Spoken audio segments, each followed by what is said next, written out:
وصیت جب ہم لکھتے ہیں تو وصیت ایک طرح سے ہمیں ذہنی طور پر بالکل تیار کر رہی ہے.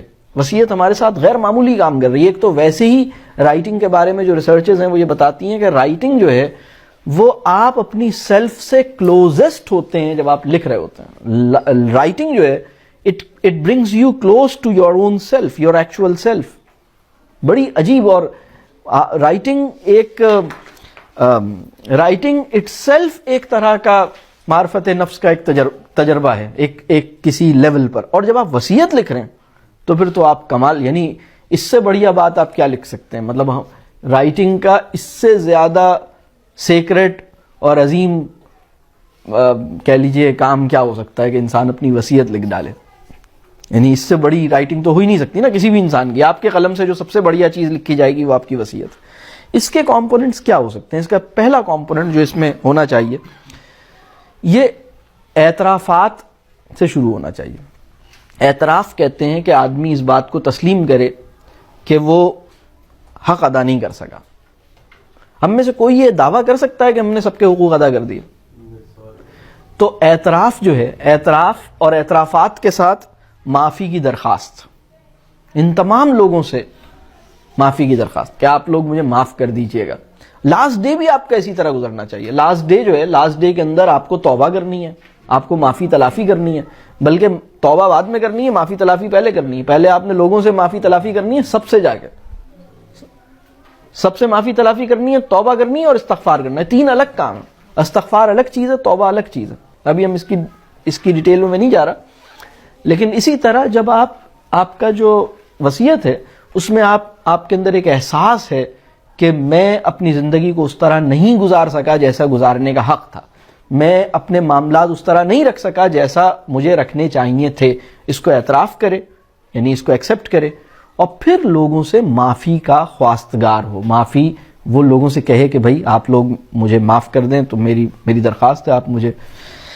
کیونکہ یہ وہ جو دن ہوگا جو جسے ہم یوم الدین کہتے ہیں, اس دن کوئی کسی کا جو ہے وہ, یعنی کوئی کسی کے کام نہیں آئے گا.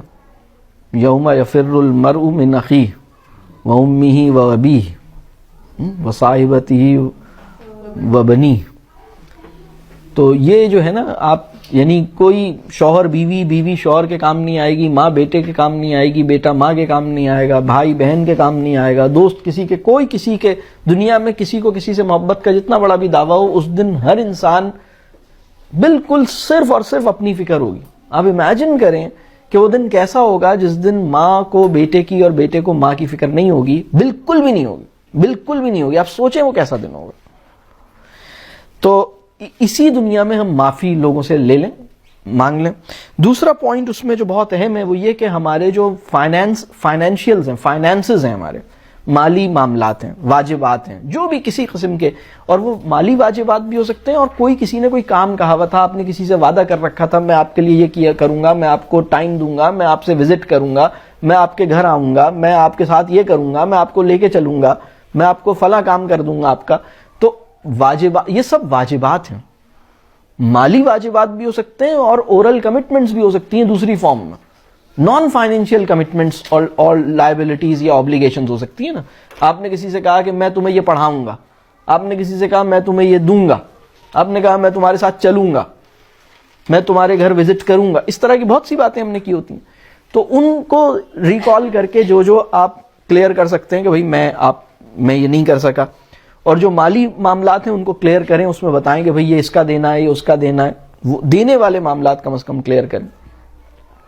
ایون اگر لینا بھی ہے تو بھی اس کو کلیئرلی لکھ لیں تاکہ آپ کی اولاد یا آپ کے لواحقین بعد میں آپ کو اس میں الجھے نہیں, کسی چیز میں کلیئر ہو, بالکل ٹرانسپیرنٹ ہو.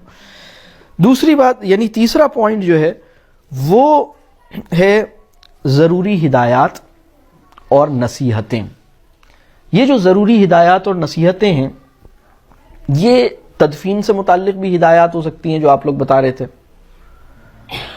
اور یہ چھوٹی چھوٹی اور ہدایات ہو سکتی ہیں کہ بھائی میں نے مطلب اپنے ملازموں سے متعلق, اپنی چیزوں سے متعلق, کوئی بھی آپ ضروری, مال تو اب آپ کا نہیں ہے, مال تو یہ اب آپ کا چلا گیا, لیکن آپ بہرحال وہ والی ہدایات کے مال میں یہ شرعی طور پر اس کو آپ انکوائر کر سکتے ہیں کہ کتنا پرسنٹ، غالباً شاید 10% آپ اپنے مال کے اوپر آپ کو حق ہے کہ آپ اس کے اوپر 1/3 تک ہے اپنی زندگی میں آپ اتنا جو ہے وہ اپنے مال میں سے ڈیڈیکیٹ کر سکتے ہیں. تو آپ یہ اب آپ کے اوپر ہے کہ آپ 1/3 کرتے ہیں، 10% کرتے ہیں، کتنا کرتے ہیں. تو یہ ضروری ہدایات بھی ہیں. اور یہاں پر تو ضروری ہدایات پلس نصیحتیں کیا ہیں؟ Words of wisdom. آپ کی اپنی پوری لائف میں آپ کو جو آپ نے، اگر یہ کہا جائے کہ ایک آدمی جو پوری زندگی گزار کے جا رہا ہے اس سے 2 جملوں میں پوچھا جائے کہ یار زندگی کی حقیقت کیا ہے، اس کو یعنی زندگی گزارنے کے 2-3 اصول بتاؤ اپنے بچوں کو، اپنی بیوی کو، اپنے شوہر کو، اپنے چھوٹے بہن بھائی کو، اپنے فیملی کو، اپنے دوستوں کو کیا وزڈم یا لیسن آپ دینا چاہیں گے؟ کوئی لیسن آپ دینا چاہیں گے تو وہ لیسن کیا ہے؟ وہ پوائنٹس کی صورت میں ہو سکتا ہے، چھوٹی چھوٹی باتوں کی صورت میں ہو سکتا ہے. میرا مشورہ ہے کہ تم کبھی یہ نہیں کرنا، میرا مشورہ ہے کہ تم کبھی اس پہ نہیں وہ کرنا، یا اس کو ضرور خاص خیال رکھنا، یا یہ ضرور کرنا. میں نے اپنی زندگی میں یہ دیکھا کہ فلاں چیز کو کرنے سے انسان کبھی ناکام نہیں ہوتا، کامیاب ہوتا. یہ آپ نے اس طرح کی کچھ نصیحتیں کر دیں، ورڈز آف وزڈم جسے ہم کہیں. تو پہلی چیز تھی جس کو ہم نے معافی، تلافی اور اعتراف وہ والی چیز کہی. دوسری چیز ہے جو ہم اپنے فائنینشیلز اور اپنے جو واجبات ہیں کسی بھی طرح کے، چاہے وہ فائنینشیل ہیں اور دوسرے قسم کے بھی کمٹمنٹس، ان کے حوالے سے. تیسری چیز ہے جو امپورٹنٹ انسٹرکشنز اور جو ہماری ورڈز آف وزڈم وہ دونوں پہ مشتمل ہے. اس کا یعنی یہ تیسرا کمپوننٹ ہے جس میں ضروری ہدایات بھی ہو سکتی ہیں اور ورڈز آف وزڈم بھی ہو سکتے ہیں. یہ سب میں نے ان کو بتانا. چوتھا پوائنٹ جو ہے وہ، اب جو لوگ آپ کی فیملی کے اسپیشلی بچے ہیں ان کو آپ حوصلہ دیجیے، تالیف قلب جسے ہم کہتے ہیں. بہرحال آپ کے جانے کا ایک صدمہ ہوگا، یہ لوگ آپ سے محبت کرتے تھے. ابھی ہم اس دنیا میں نہیں ہیں جہاں کوئی کسی کو نہیں یاد کرے گا، ہم اس دنیا میں ہیں جہاں آپ کے چاہنے والے آپ سے محبت کریں گے. ان کا غم، ان کو آپ سے جدائی کا صدمہ، اس کو کمپنسیٹ کرنے کے لیے آپ کے کچھ حوصلے والے جملے ہونے چاہیے، ان کو ایڈریس کر کے. آئیڈیلی آپ ایک انڈیویجول کو ایڈریس کر کے اگر کچھ لکھ دیں 2 جملے تو یہ بہت اچھا ہوگا، بہت زبردست بات ہوگی کہ آپ اپنے بلوڈ، اپنی فیملی کے لوگوں کو ایک جملہ آپ نے ہر ایک کو ایڈریس کر کے 1-2 جملے لکھ دیا آپ نے، اور اس میں آپ نے انہیں حوصلہ دیا. یہاں پر بھی ورڈز آف وزڈم خود بخود آ رہے ہوں گے، یہاں پر بھی آپ کی حکمت اور یہ سب آ رہی ہوگی. لیکن اصل میں اس کا جو گول ہوگا وہ یہ کہ میں ان کو جس غم میں ہیں، انٹینسٹی آف جو گریف ہے، اس سے باہر نکالنے کے لیے آپ، یہ ایسا ہے جیسے آپ خود ہی اپنی قبر سے باہر نکل کے تھپکی دے کے واپس جا رہے ہیں. بلکہ ایک نظم ہے، یہ غالباً افتخار عارف کی نظم، خیر میں بھول رہا ہوں، بالکل اسی مفہوم کی ہے. یعنی میں آتا اور تمہیں تھپکی دیتا اور چلا جاتا. تو بہرحال 5واں پوائنٹ جو ہے وہ دعاؤں کی اپیل ہے. آپ اپنے لوگوں سے دعاؤں کی اپیل کر سکتے ہیں. آپ چاہیں تو اگر آپ نے یہ سوچا ہوا ہے آپ کے یہ لوگ میرے لیے یہ دعا کریں، اب آپ وہ دعائیں لکھ سکتے ہیں کہ بھائی میرے لیے یہ دعا کرنا. آپ اولاد کے لیے لکھ سکتے ہیں رب ارحمہما کما ربیانی صغیرا. یہ اولاد اپنے والدین، آپ اولاد کو یہ دعا سکھائیے بھی اور اولاد کو یہ دعا ریکویسٹ بھی کیجئے کہ میرے لیے دعا کیا کرو.